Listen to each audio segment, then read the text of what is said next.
Welcome to Making and Treating of Steels course. Today I am going to speak one of the part in continuous casting process, that is about mold making. What are the mold material used in the continuous casting process? How it is made of? Mainly it is being made of copper alloys. What are the allying elements with the copper? A are chromium and zirconium.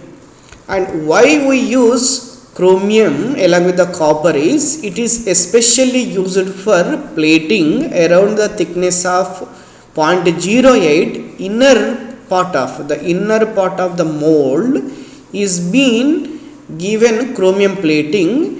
It is mainly made to protect the erosion which arises due to the molten metal flow during the casting process from the mold. And the other part is the inner cross section is provided with tapering. You see this particular top surface and inner surface, that bottom one area and the top one area is completely different. It is been tapered. The typical tapering is being given in 1 meter length, around 1% in the total volume space which occupies in a 1 meter length mold. 1% is being provided with the tapering. And why do you need to provide this tapering section is while the continuous casting molten metal is flowing through this mold, it immediately around the surface it starts solidifying. It should not stick to that, and it should be easily moved from the mold to next section of continuous casting strands, which are in the shape of billet, bloom and slab shape given by those strands. For that we need to provide the tapering. The next part is this particular mold is being provided with oscillation. Now the thing is that why do you need to provide the oscillation? The oscillation is given, assume that the molten metal is flowing in this direction, that is the longitudinal direction. In the transverse direction the oscillation is provided. And to, in the case of ingot casting, up and down it has been provided. This is developed by Jungens, that is why it is called Jungens principle.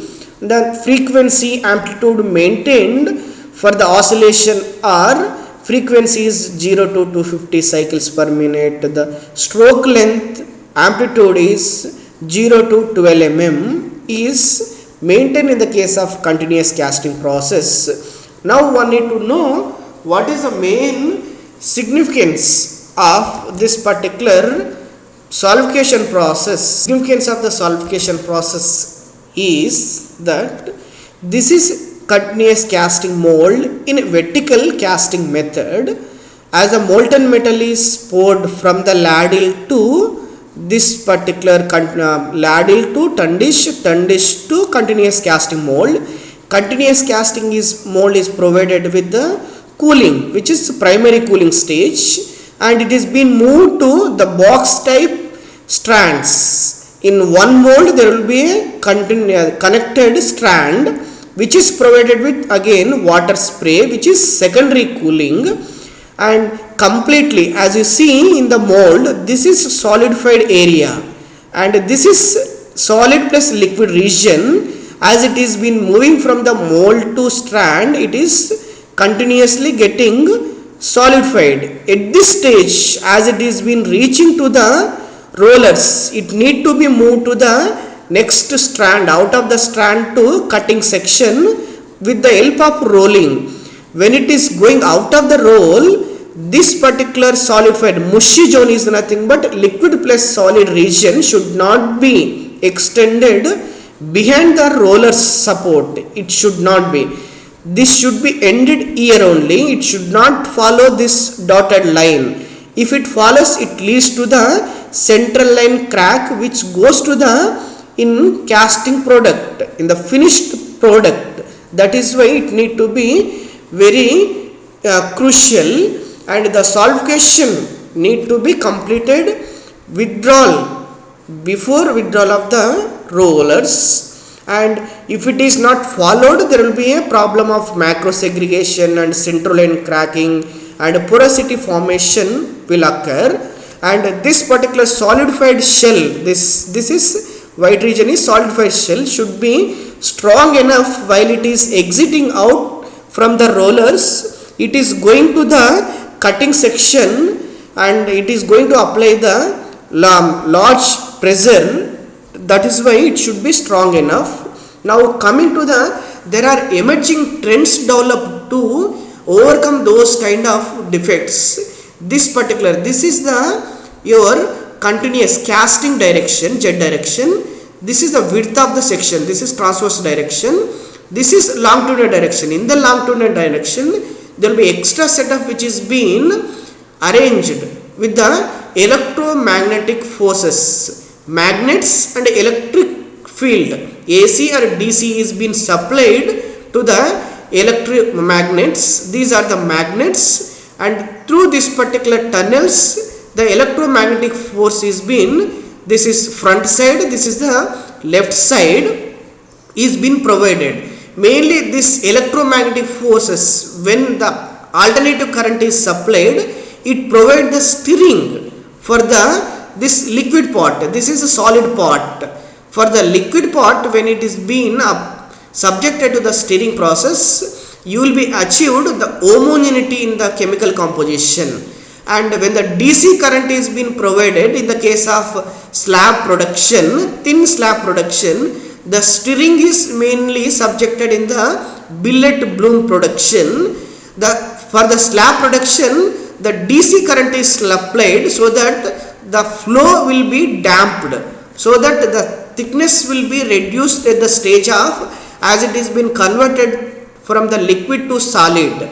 Those are the two advantages of this particular electromagnetic forces application. Essentially, there are two types of continuous casting products are in practice in the industry, in the integrated steel plant and mini steel plants. One is vertical process. This is a ladle, and ladle to flow into the reservoir such as tundish and mold, which is been provided with the primary cooling. And this particular box type and rollers, top and bottom rollers, strand, and finally cutting, and it is being made into the with the regular sections in the vertical.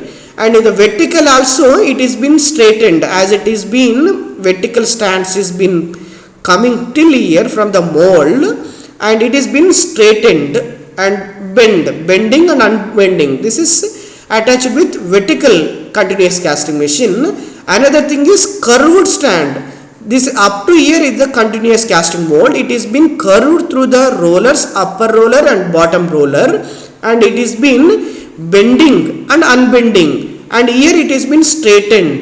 There will be a large number of forces and strains occur, and entrainment of inclusion will occur the top surface in the case of curved stand, whereas in the case of the vertical stand, the strain and application of the residual stresses will be less. Quality is very good, but in the case of this thing, the stresses are large, and the comparatively this is depends upon, if you need less stresses to be induced as per the application requirement, go for the vertical casting section. The stresses and strains should not be subjected to more to lead to the continuous casting product. Choose the curved process and progressively straightening.